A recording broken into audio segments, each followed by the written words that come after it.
What's up, guys? Welcome back to the channel. First of all, before we start this video, we wanted to address a couple things that you guys have been bringing up in the comments. So obviously it has been like 2 months since we posted our going our separate ways videos. Isn't that crazy? Yeah, but that has just been how long it has taken for me to find a van. We are still going to carry out that plan, but things are moving on that front. So I want to assure you that big changes are coming. Like really big. Like really big, and Things I'm are super excited really to share moving. that with you guys. They are really moving. So yeah, but this channel is going to stay regretless as long as we are together. Yeah. In the same place. And once we officially part, like for good, then I'm going to change the channel name, and I already have it picked out, and I'm really excited to share it with you guys. I think you're really going to like it. And this video is a little bit different. I'm going to give you guys a sneak peek at kind of what I'm hoping the content for that channel is going to be like. Mm-hmm. So give me your suggestions and let me know what you liked about this video in the comments. And yeah. Anything else? Well, when we go our separate ways, I will be naming my new channel, probably Regretless, and I'll let you guys know here on this channel so you can give it a follow.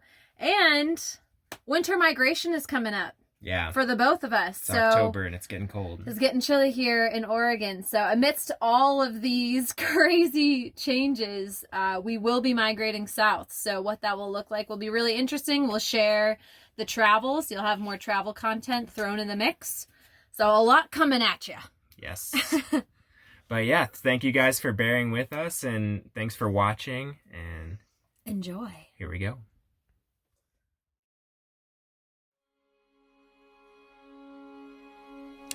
At this point, the summer's passed, but aside from the warm temperatures, it hardly felt like summer came at all. Without concerts and cookouts and travels in the bus, part of the season's magic was missing. Midway through July, a craving for adventure crept in my head when talking to my friend Matt, who had been living in his bus in Carson City, Nevada. He mentioned that he wanted to hike the Tahoe Rim Trail, a 175-plus mile expedition which meanders around the entirety of Lake Tahoe. Without thinking, I jumped at the opportunity and verbally committed us both. Ever since experiencing the West and meeting several ambitious folks who had for some reason decided to walk 2,600 miles from the Mexican to the Canadian border on the Pacific Crest Trail, I was intrigued at what the hell all this thru-hiking buzz was about. Having grown up in the suburbs of Massachusetts, I'd never truly camped before, beyond a few stray trips with my dad and a couple nights in a cousin's backyard when I was young. A month after agreeing to hike the trail, and a hefty price tag in gear later, I made the drive down to Lake Tahoe from Oregon. 7 hours driving through craggy mountainsides, perfectly bucolic pastures, and plenty of country and Christian radio. Leave to thy God to order and provide. Eventually brought me to Reno, and later Tahoe City, where I'd spend the night in the bed of Matt's truck I'd borrowed, alone with all the food I'd bought for the trail. Laying my head down to sleep on a painfully unlevel pull-off in some national forest, I could only hope the mice, and more importantly, bears in the area would deem my food and myself a feast too grand to take on, and politely decline. The anxiety of being a potential meal for a bear and not knowing what exactly I had got myself into with this hike swirled in my head all night, and I slept horribly. But I was in it. What's up, guys? Welcome back to the channel. I am super excited for this week's episode because we are attempting the Tahoe Rim Trail. I'm so fired up. I made the drive down yesterday, 7 hours to Lake Tahoe. So yeah, let's get this started.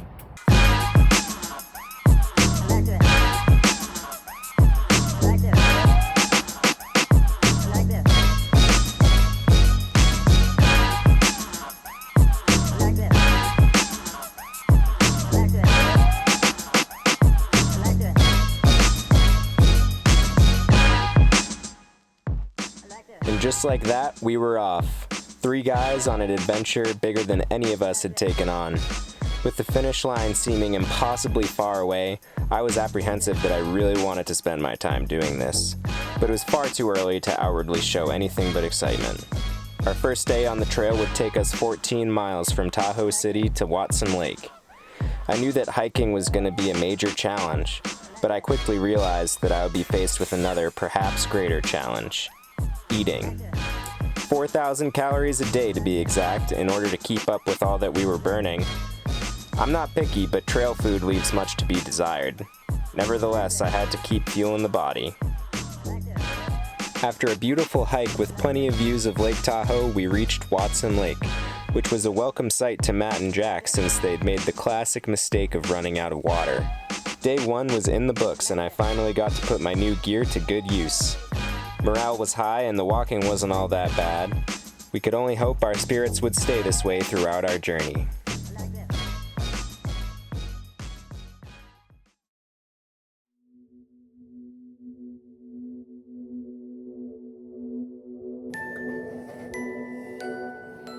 Day 2 is underway. Are you excited, Matt? Ask me after coffee. What do we have ahead of us? Potentially 17 miles and the most elevation gain of any day. So, big day. It's gonna be a long day. We are just beginning the hardest part of our hardest day, so wish us luck. It's pretty rough right now. We are climbing up to 10,200 feet. So I'll see you guys at the top. Before we started the climb, we experienced for the first time what hikers call trail magic. Some kind people had left jugs of water for hikers since we were going through about a 10-mile section without a reliable water source. We got to hydrate a little extra before we began our climb.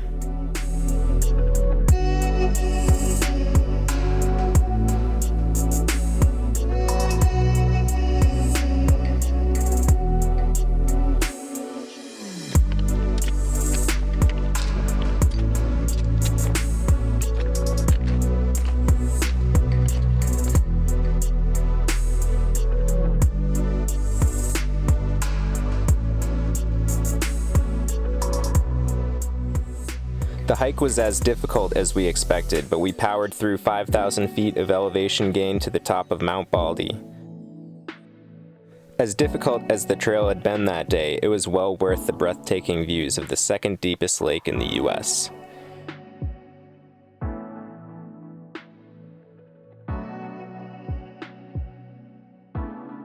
It was one of the hardest hikes I've ever done, extending to 19 miles by the end of it. When we got to camp, Jack let us know that he was worried about his heart rate. He has a history with the heart condition atrial fibrillation, or AFib. The strenuousness of the day, combined with the difference in altitude he experienced coming from Georgia, made it hard for his heart to regulate itself, which was a serious cause for concern.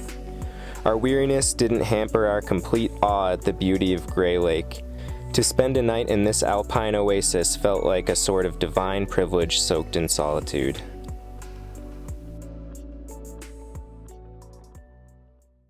Day 3. Here we go.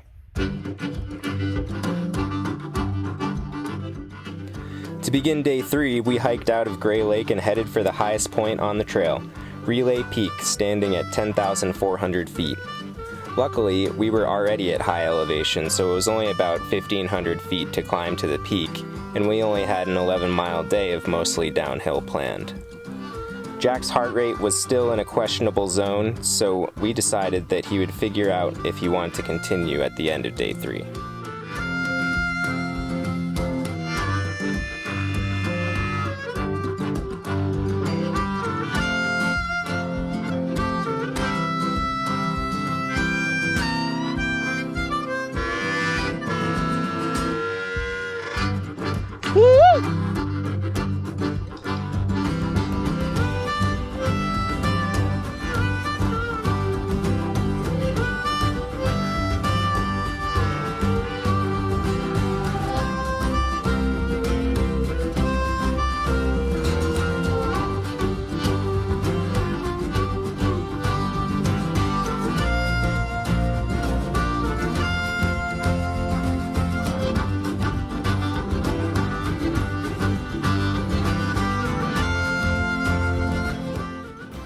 we are on our way to get restock number 1 on the trail. So a lot of you guys might be wondering how we're gonna feed ourselves for 12 days with just a backpack on our backs. Well, Matt's wife was kind enough to be our trail angel and life support system. So she will be restocking us 3 times throughout the trip. So we're going to get some more food for the next leg of the trail. Pretty excited.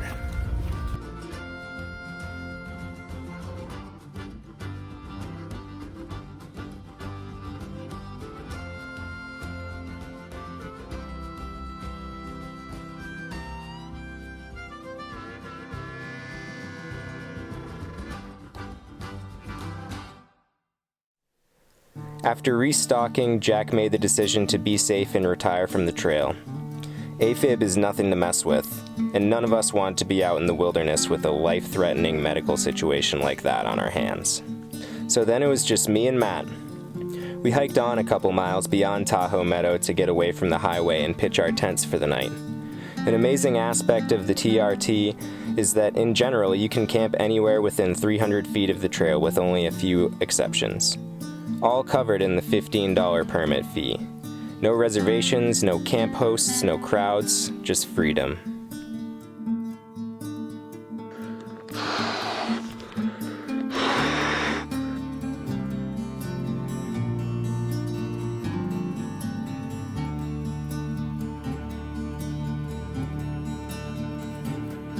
Day 4. Here we go.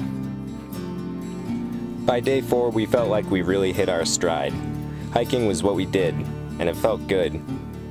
The beginning of day 4, we spent walking through the famous Flume section of the trail, surrounded by world-class mountain bike trails for me to dream about returning to on 2 wheels. We saw the best view of the lake we'd see on our whole trip at Christopher's Loop, which is technically not part of the trail, but it's still the most photographed spot related to the trail, and I can see why.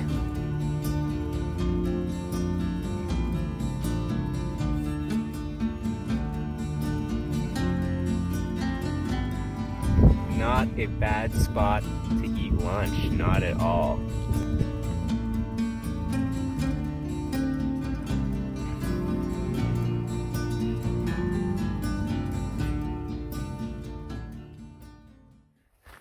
What's up, guys? So Matt cut lunch a little short and went ahead of me because he ran out of water again. Ha ha, sucker!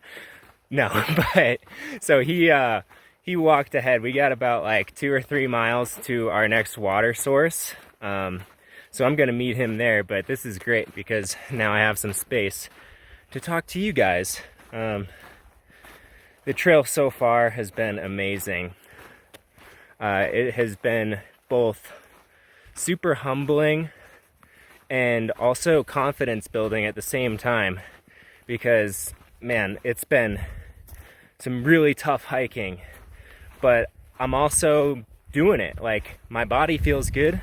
I have no blisters. My legs don't hurt in places they shouldn't. They're sore, but it's just amazing. And I feel like day 4, I'm kind of settling in. It sounds cheesy, but you kind of like become one with the hike. You become one with like your surroundings, and kind of goes a little bit smoother. Days 1 and 2 were kind of a shock to our system. Like, we're not used to hiking up and down mountains for 15 miles a day. But I'm just so grateful to be out here, and I'm so grateful to be able to share this with you guys, share this adventure, because, I mean, that's what life's all about. I just want to pursue that adventure, take you guys along. For those of you who can't, maybe you're in your older years, your body can't do it, you have a desk job, you can't get the time off. So I'm just so grateful to have you guys watching. So thank you so much. And definitely subscribe. That would help out a lot. Thanks, guys.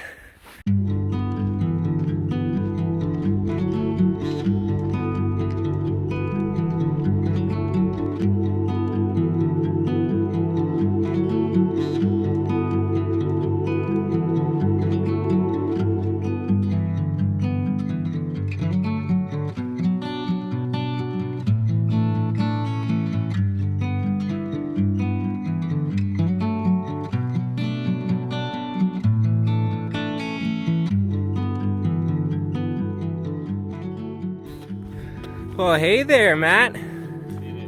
You survive? Made it to the water. Oh my gosh, you were in an actual desert. Yeah. That was ridiculous. I didn't know that we were about to go into that. Yeah, that was awesome though, wasn't it? Yeah, that was sick. Yeah. Man, job. He's done it! We survived! Looks like. There we go! Wow. It's thundering, folks. I don't know if it's gonna rain or not. We might get a little afternoon storm. Apparently these are common here in Tahoe. But let's hope not, because we would like to keep hiking and get to our next spot. Yeah. In the campground, we met some experienced hikers of the AT and PCT completion variety, who had just finished a 29-mile day. Hearing that inspired us to keep hiking after the storm, even though sunset was coming quick. And what we found in the post-rain glow was an absolute paradise.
As the sun disappeared behind the mountains, the light faded quickly, but we still needed to find a campsite for the night.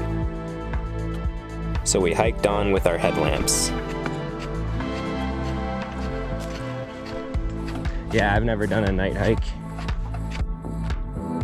Finding level ground wasn't as easy as we had anticipated. It was only getting darker, and the entire insect kingdom seemed to come out to party once the humans had left for the evening. All we could do was continue until we finally found level ground.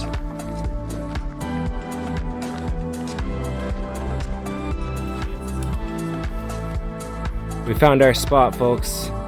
It was dark, but we're good. We are good. We are level. It's gonna be a good night. Yeah. My first 4 days on the Tahoe Rim Trail were so much more than I was expecting. I'd found my hiking feet and fallen in love with the trail already, but we were hardly a third of the way through.